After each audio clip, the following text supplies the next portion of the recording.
settle down. Next,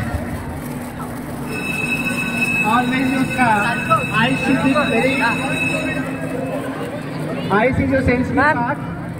So when you're doing this kind of crackers, check your eyes and far away from. Next,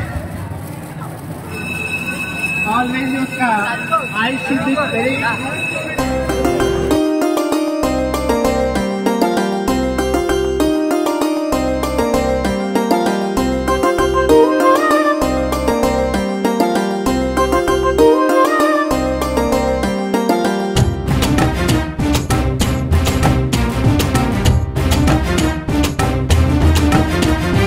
రంగు రంగుల పండగ కోటి కంతుల పండగ అమావాస్య చీకటిని పోగొట్టే పండగ ప్రేమ పంచే పండగ ఇంటింటి పండగ రామరాజ్య స్థాపనని ఇచ్చిన పండగ రంగు రంగుల పండగ కోటి కంతుల పండగ అమావాస్య చీకటిని పోగొట్టే పండగ ప్రేమ పంచే పండగ ఇంటింటి పండగ రామరాజ్య స్థాపనని ఇచ్చిన పండగ దీపకాంతి జ్యోతులతో వెలుగు నింపగా సరికొత్త జీవితాలే ప్రకాశించగా